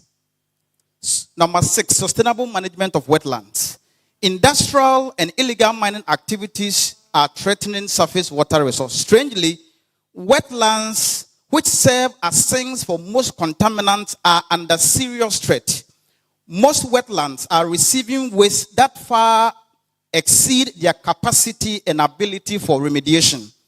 Urban development are taking over wetlands. This has a serious threat to groundwater recharge. If care is not taken, we will not be able to treat the surface water and abstract groundwater resources in the near future. Number 7, environmental remediation using natural organic matter. Anthropogenic activities have led to the release of heavy metals and emerging organic contaminants like pharmaceuticals and personal care products into the environment, which ultimately end up polluting our water bodies. Natural organic matter, which is cheap and ubiquitous in the natural, terrestrial, and aquatic environment, has significant retention effect on the migration and transformation of heavy metals and PPCPs. We therefore recommend the use of natural organic matter in the treatment of wastewater, especially from industries. Number 8, biogas approach as a sustainable sanitation system. Disposal of waste, including human excreta, is increasingly becoming a challenge in urban and peri-urban areas in Ghana. The mode of disposal for mostly by open dumping with its effect on the environment, public health, and surface and groundwater. The goal for everyone to safely manage water and sanitation by 2030 looks blurry. Knowing that right now we are seriously off track, there's an urgent need to accelerate change. Thus, the need to adopt biogas technology for the sustainable management of waste and to save our water bodies. Government must therefore commit to the promotion of this technology so as to see the change we wish to see. Everyone must take action, adopt biogas technology, and save our water bodies. Number 9, the option of grey water reuse as a strategy for sustainable wastewater management. Recycling grey water can help augment the already scarce water resources by providing alternative water sources for non-potable uses. It can also help reduce contamination to other freshwater bodies by reducing the quantity of untreated wastewater discharges into the freshwater bodies. The excessive costs incurred to treating potable water for non-potable use can be reduced due to the reduction in the demand for potable use.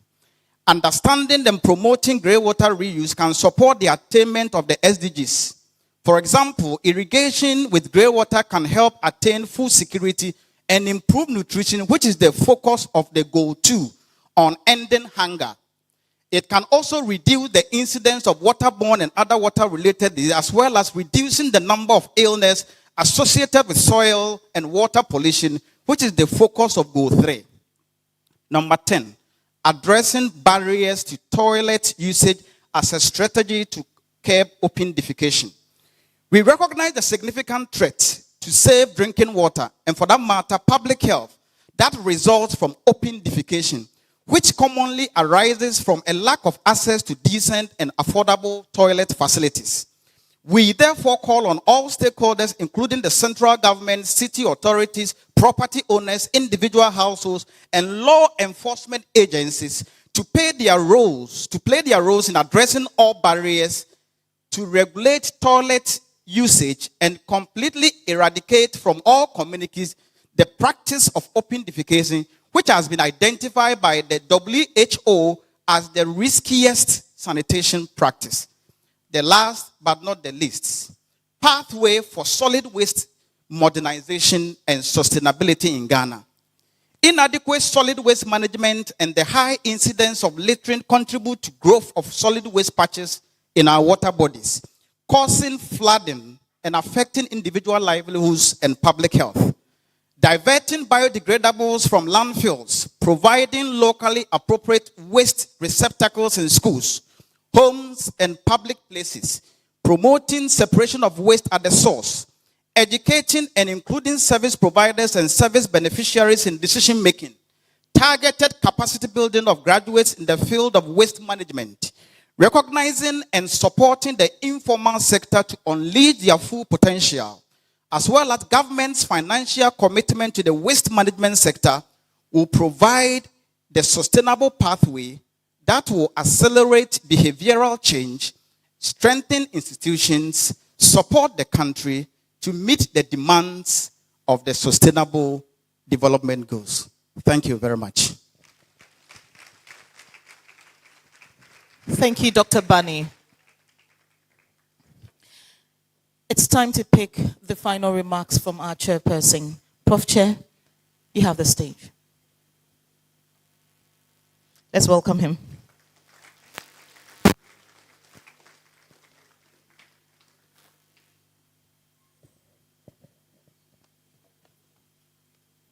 All right, thank you very much for having the patience to listen to our august speakers.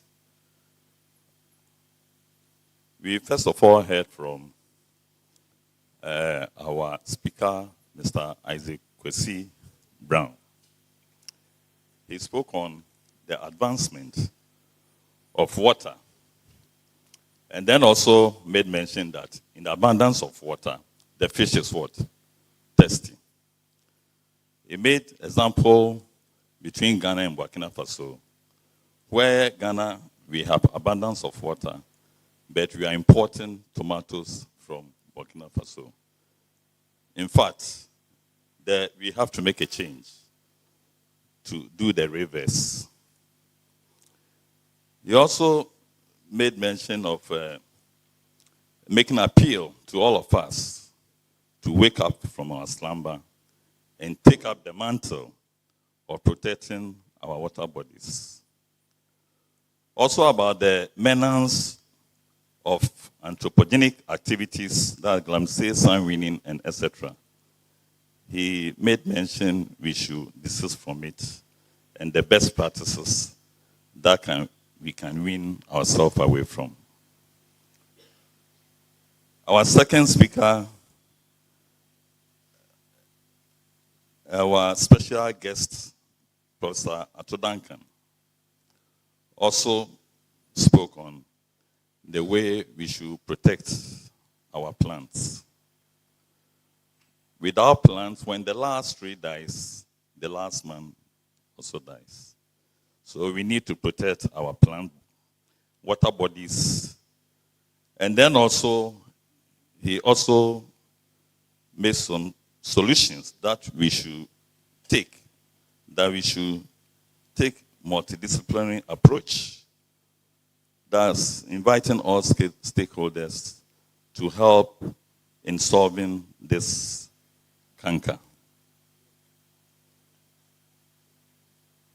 Our third speaker, also Professor Ebo Duncan, also spoke on the UCC contribution towards sustainable access to safe drinking water. That's our contribution to the World Water Day 2023. He made mention of UCC being the leading in front of research and appeal that all the research we've made be translated into good policies that can protect our water bodies. He also talked about the projections of the departments. That's introduction of new programs and challenging the new graduates to take this opportunity to enroll, also to help mitigating the negative effects of our water bodies and sanitation issues. And then also from our external stakeholders, we have from the Ghana Water Company, Mr. Ameniampong, if I'm right. Yeah. They also talk about the same area as our four speakers. Then from EPA Cape Coast. EPA Cape Coast, also the way they are helping the rural communities to understand the policies regarding taking good care of our water and sanitation problems. Then WCSA, GWSA, Cape Coast, they also came around talking about their roles, what they do. That's going into the community, providing good water for the community. But unfortunately, they don't get funds from the government. They have to do that to pay themselves and support their staff. And currently, they are moving to new technology, using solar panels, automating their devices, their systems, so that things become easier for our rural communities. We also heard from our Central Regional Minister Rep. Also, from the message from our Madam advocating for accelerated change through partnership and cooperation in solving our water and sanitation problems. Then we heard from Dr. Abanye from Water and Sanitation Department, UCC, about the communique. That's the good practices that will lead to sustainable water and sanitation management in Ghana. Then Mr. Isaac Kwesi Brown, I think I've already talked about that. With this, I take this opportunity to thank you all, especially our distinguished guest speakers, all observed protocols who are here, the students who are here. If you are not here, this occasion wouldn't have been possible. No one will be here for us to speak to. We thank you all. Thank you. Thank you very much, Prof. Sam. So, thanks, Prof. Chair. We would allow a few seconds for the Dean of the School of Physical Sciences, Professor Emmanuel Isel, to make a brief remark as well. Let's welcome him, a very brief one he's going to make.